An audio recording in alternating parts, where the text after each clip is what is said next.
Olá, seja bem-vinda e bem-vindo ao programa Intervalo de Aula, onde professoras e professores debatem educação. E no programa de hoje você confere um momento especial com a professora Ana Beatriz. Iremos enfocar a história da loucura. Tem também Infância na Retina com a professora Glaci Roure. Para mim, o balão tem a ver um pouco com o lugar da alma, com o lugar do desejo. E Opinião com o professor Altair Tavares. Tudo isso agora, aqui no Intervalo de Aula.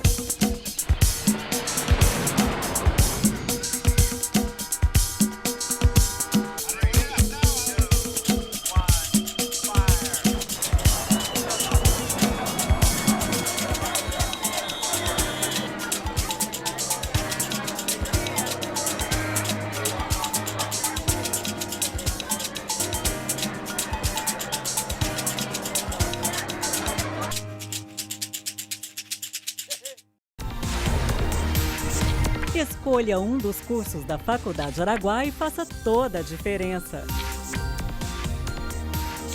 Avaliada com conceito 4 pelo MEC, a Faculdade Araguaia Genuinamente Goiana está entre as principais instituições que se dedicam ao ensino superior no Brasil.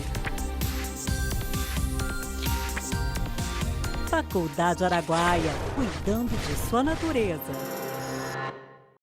Bom, e agora eu tenho uma importante notícia para dar da Faculdade Araguaia e o seu futuro profissional.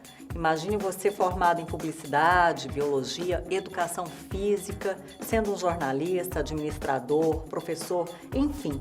Quanto você ganharia a mais do que você ganha hoje seguindo essas carreiras? Não há dúvida de que fazer um curso superior é muito importante e pode mudar a sua vida.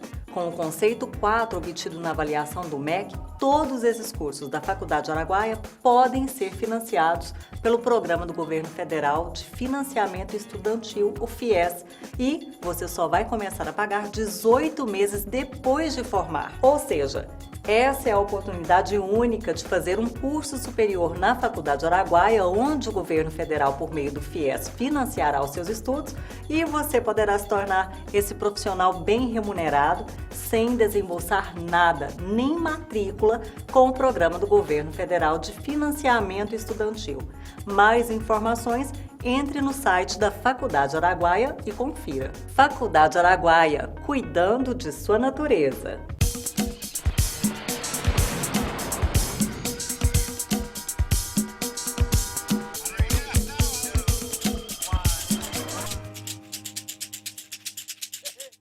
Bom dia, está no ar o programa Intervalo de Aula. E nesse primeiro bloco, o momento especial com a professora Ana Beatriz vai tratar o pensamento sobre a loucura. O que foi a loucura no século XIX, no século XX e agora no século XXI?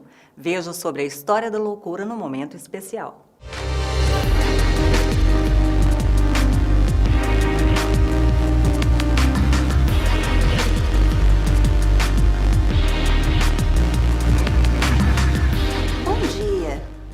O momento especial de hoje vai falar sobre um pouco da história das pessoas com necessidades especiais.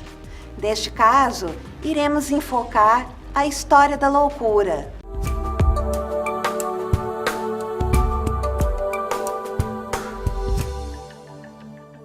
A deficiência, quando ela se manifesta no corpo físico, no organismo, é muito fácil que seja imputado o estigma, porque está visível no corpo a marca de uma anormalidade do ponto de vista da maioria em uma cultura. No caso da referência à intelectualidade, ao âmbito da mente, isso não está tão claro. Se manifesta muitas vezes mais na forma do comportamento, no modo de falar, modo de agir, e que às vezes é rotulado ou como uma deficiência, ou o que por muitos anos foi chamado de loucura. Nessa reflexão, pretendemos mostrar como este estigma que foi constituído ao longo da história se perpetua até hoje. E quem vem nos ajudar é o filósofo francês Michel Foucault, com a obra A História da Loucura.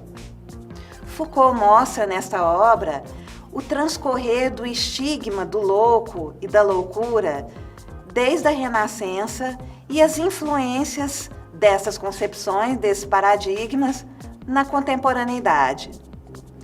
Então, segundo Foucault, o ser humano, e ele tomando como referência a sociedade europeia e ocidental, se caracterizou por diferentes epistemes, ou o que ele dizia, solos de pensamento, formas de pensar, características de uma determinada época. Então, na Renascença, a questão da loucura não era separada da razão.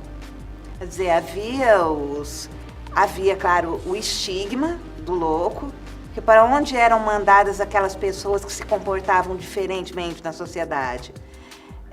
Havia uma barca, uma nau, que até era muito comum ser retratada por pintores daquela época, encarregada de transportar aquelas pessoas que socialmente eram consideradas doentes ou deficientes, não somente assim do ponto de vista mental, mas também ali uma doença física, ou até assim banidas da sociedade, os marginalizados socialmente.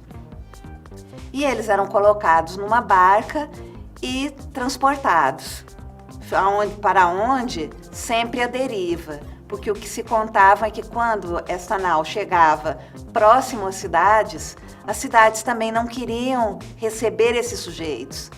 Então era ali aquela barca, aquela nau dos indesejados socialmente. Então o que é a loucura ali na Renascença? É uma loucura que dialoga com a razão. Segundo Foucault, essa ideia da loucura como separada, como um corte, né, em relação à razão, como algo oposto, ela só vai aparecer mais para frente sob o paradigma cartesiano, daquilo que a gente chama hoje assim da era moderna, da racionalidade. Na racionalidade, o que acontece na Idade Clássica? E aí situamos século XVII e a figura ali de René Descartes. O penso, logo existo, né, que é a máxima mais conhecida. Então, o que significa ali assim, pensar e existir, não existir? Ora, quem pensa, quem realmente existe, é o dono de sua razão. E o que é o dono da sua razão? É aquele que a lapida de tal forma que ele não pode ser louco. Não pode haver nenhum resquício de loucura, porque loucura significa uma desrazão, a falta de razão. Então, aí nesse caso, não perpetua mais um paradigma de um diálogo, de uma dialética razão, loucura, razão, desrazão. Mas ali ao contrário, de um esforço do ser humano, que quanto mais existente, quanto mais para se fazer existir como humano, esse ser deveria lapidar o seu âmbito mental ao máximo. Significaria eliminar qualquer resquício de não razão ou, falando ali mais abertamente, ali lembrando Foucault, de loucura.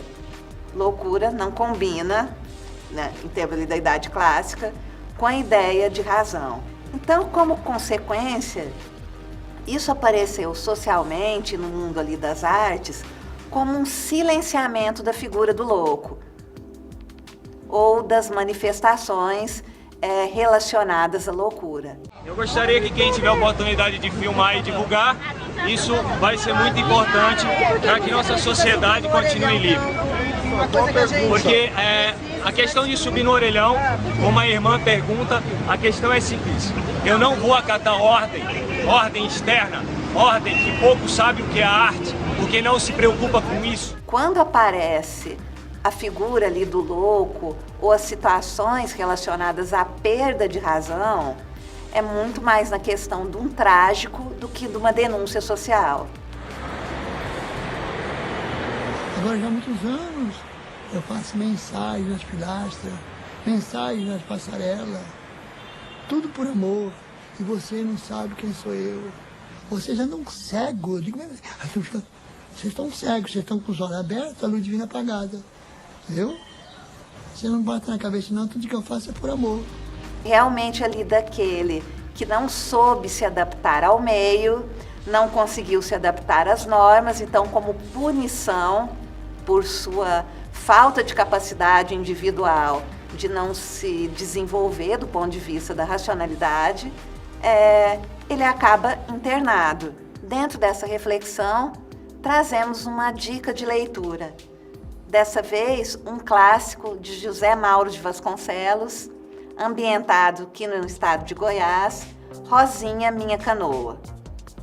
Um livro cujo protagonista tem uma vida feliz, poética, conversa com o rio, conversa com a sua canoa, com os elementos da natureza, e tudo isso o faz feliz e ele é plenamente normal em seu meio, até parar na cidade grande, em que outros são os valores, outros tipos de fala, de conversa, de comportamentos são considerados normais, diferentes do desse personagem, e que por conta dessa diferença, dessa incompreensão de um modo de linguagem, de um modo de comportamento, de um modo de sensibilidade, esse personagem será a vítima dos estigmas e muito comuns, infelizmente, ainda hoje. Fica a nossa dica e nossa reflexão. Obrigada, o momento especial fica por aqui.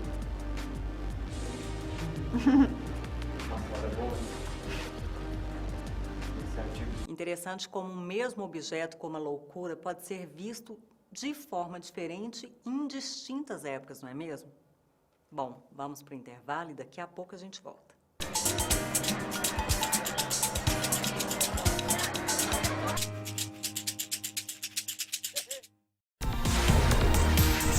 Escolha um dos cursos da Faculdade Araguaia e faça toda a diferença.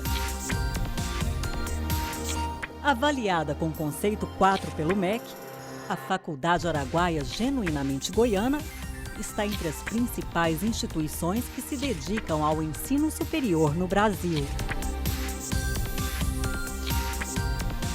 Faculdade Araguaia, cuidando de sua natureza.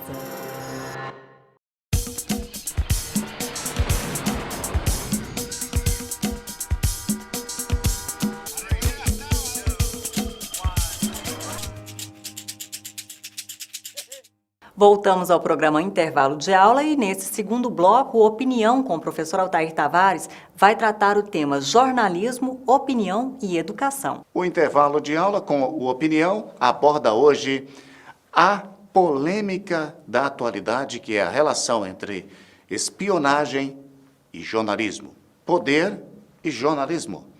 Isso tudo interessa a você. Vamos lá? Estamos de volta com o Intervalo de Aula e é sempre muito bom dialogar com você e agradeço ao feedback aí de tantos amigos, telespectadores que nos acompanham, que divulgam, né, o Intervalo de Aula pelas redes sociais também. Vamos dialogar hoje sobre algo importante a partir de uma notícia divulgada, mas pouco explorada e também pouco abordada em muitos canais. Que notícia é essa? O fato de que, segundo foi divulgado por alguns meios de informação, principalmente alternativos, haveria uma espionagem no ano de 2008 de correspondências de jornalistas de grandes veículos aí do mundo, como The Guardian na Inglaterra, New York Times nos Estados Unidos, o Le Monde na França, em relação às correspondências dos jornalistas. Por um período, o chamado Quartel-General de Comunicações do governo britânico teria utilizado uma ferramenta tecnológica que teria capturado os e-mails destas pessoas durante um determinado tempo. Quem é que fez essa denúncia? O conhecido Edward Snowden, ex-integrante de uma empresa que prestava serviço para a Agência de Segurança Americana, a NSA. E aí, Edward Snowden, recentemente, tem divulgado e tem apresentado para o mundo de forma surpreendente, e ainda não há aí contestações diante do que ele apresentou, se isso é verdade ou não. Mas, diante da não comprovação de que seria uma mentira, e também diante da não, digamos, credibilidade total e absoluta do que ele divulgou, nós temos que lançar, evidentemente, uma dúvida, mas não deixar de abordar o assunto, penso eu. Então, esse quartel-general de comunicações do governo britânico teria capturado isso. Mas como? Ora, esse quartel-general de comunicações teria feito uma espécie de espionagem. Ora, espionagem de quê? Das comunicações. E aí remetemos aqui àquele debate anterior, feito quando, pela mesma divulgação de Edward Snowden, o governo brasileiro teria sido espionado pela agência americana, a NSA, em correspondências e também em ligações. Pois bem, o que é hoje surpreendente é que no documento elaborado por esta organização da Inglaterra, esse quartel-general de comunicações, jornalistas investigativos são tão perigosos quanto terroristas, quanto indivíduos que podem praticar aí o terror em alguns lugares. Aí não há dúvida nenhuma que jornalistas do mundo inteiro olharam para essa notícia e pensaram, mas como assim?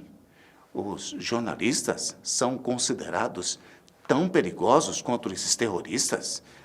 Os jornalistas investigativos podem causar tanto mal assim às pessoas? Ou poderiam ameaçar tanto as estruturas de poder, de certa forma, com as informações que eles conseguem? Olha, é lamentável, né? E isso merece um protesto, né, em nome dos colegas jornalistas de todo o mundo. E aí entra a seguinte questão: a quem interessa esse tipo de espionagem? Evidentemente, às estruturas de segurança. E aí remetemos a uma outra polêmica grande. Na atualidade, quem é que pode garantir que nós temos total privacidade na rede, que nós temos total segurança na rede? Daí podemos partir para uma outra conclusão, e que já foi, a partir dessa polêmica do Edward Snowden, evidenciada também, e as pessoas foram alertadas.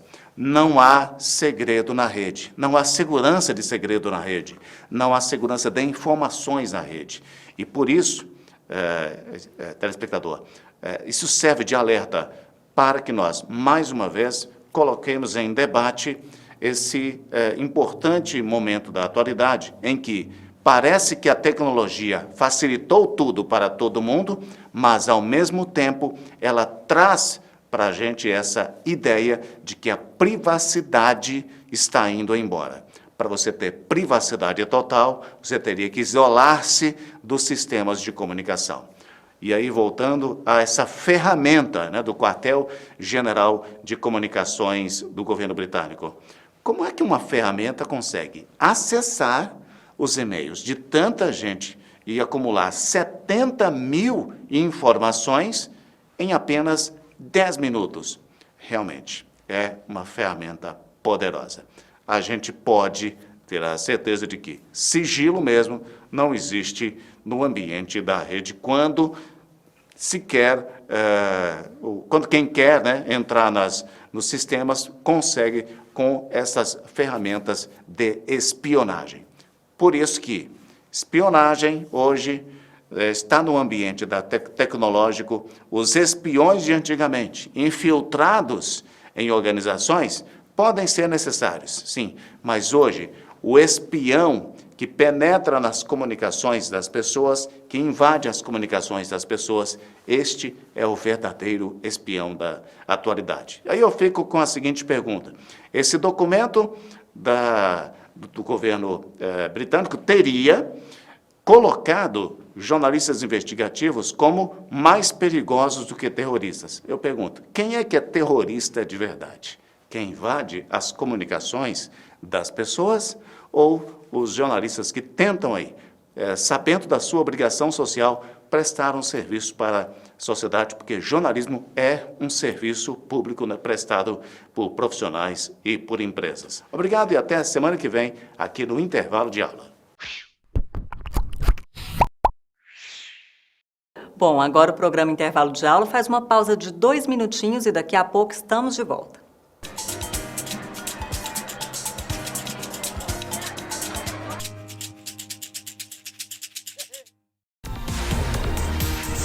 Escolha um dos cursos da Faculdade Araguaia e faça toda a diferença. Avaliada com conceito 4 pelo MEC, a Faculdade Araguaia Genuinamente Goiana está entre as principais instituições que se dedicam ao ensino superior no Brasil. Faculdade Araguaia, cuidando de sua natureza.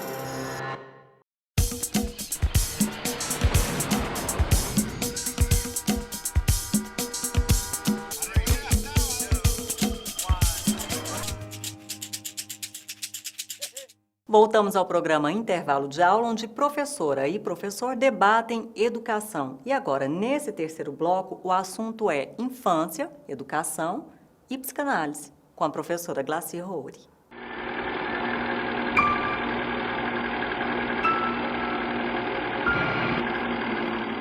O filme que eu vou apresentar hoje para vocês é um filme de uma beleza estética, talvez ele seja um dos filmes mais lindos, está no conjunto dos filmes mais lindos que eu conheço, né? É de uma beleza estética impressionante, é um filme de 56, é uma produção francesa de Albert Lamourise, ele se chama Le Ballon Rouge ou O Balão Vermelho.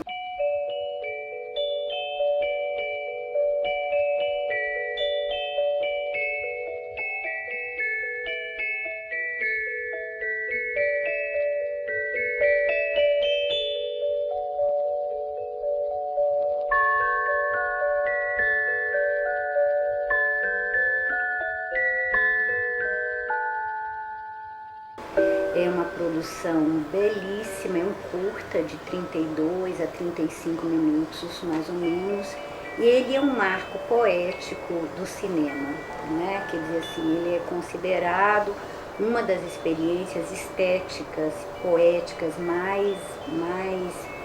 eu acho que mais fortes que o cinema apresenta. É um filme de uma narrativa mínima, é um filme que se passa em Paris, final da década de 50, início da década de 60, é uma Paris cinza, né? Quase todo o filme é bem cinza e é a história de uma relação entre um menino e um balão. O menino é o filho do diretor, Pascal Lamourise, e ele sobe umas escadarias e ele vai andando e de repente ele encontra esse balão.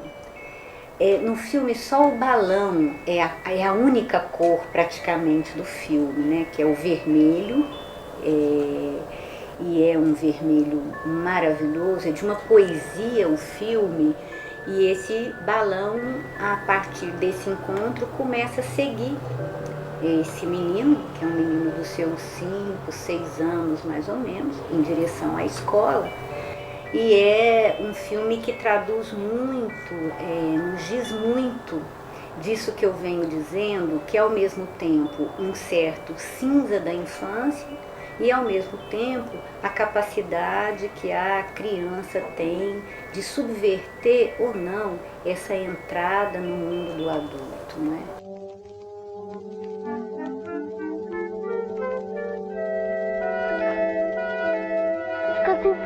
Viens mon voisin, avant que je vais en classe.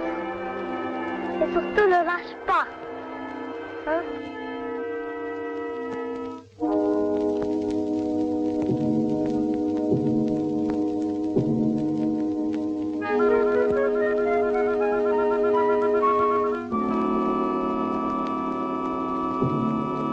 Nesta trajetória, né, do Pascal e nessa relação amorosa e de vínculo estabelecida entre esse menino e entre o balão, nós vamos encontrar outras crianças, outros meninos que vão optar por, de algum modo, produzir a morte do balão.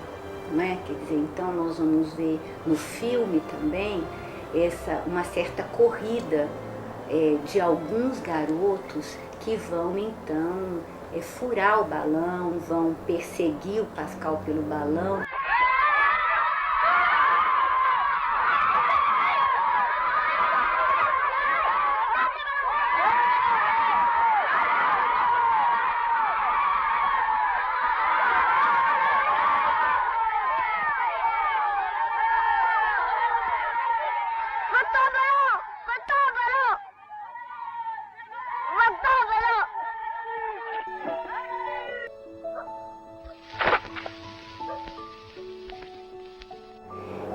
Na medida em que isso ocorre no filme, nós vamos ver uma série enorme de balões indo para o céu, e é realmente de uma beleza, porque esses balões parecem chorar a morte do balão vermelho.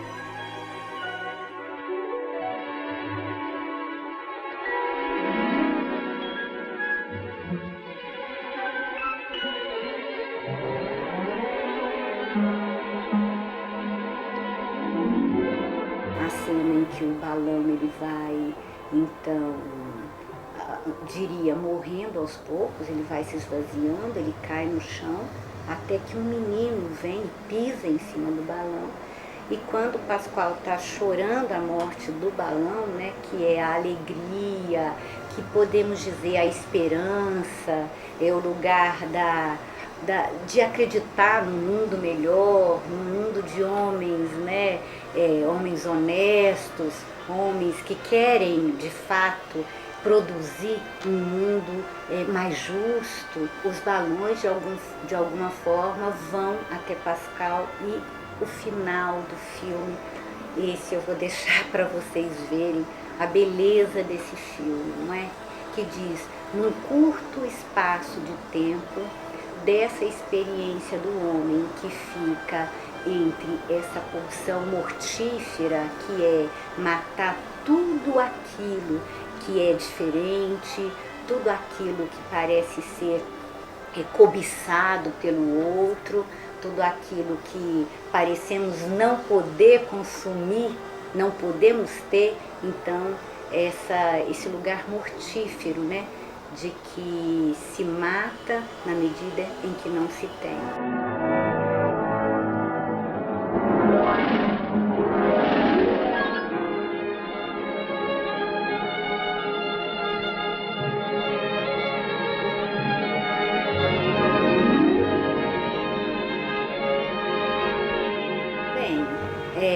Se vocês tiverem alguma sugestão, ou se vocês quiserem fazer alguma observação sobre o filme, ou sugestão sobre algum filme que vocês queiram ver aqui no programa, é só vocês entrarem em contato com esse e-mail, que agora está aparecendo na tela.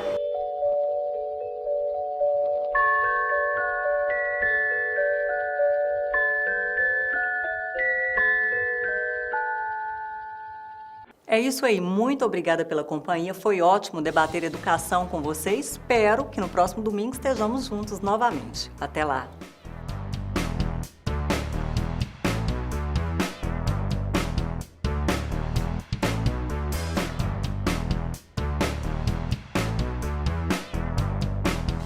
Oferecimento Faculdade Araguaia. Escolha um dos cursos de licenciatura da Faculdade Araguaia, Pedagogia, Educação Física ou Ciências Biológicas e atue na arte de educar.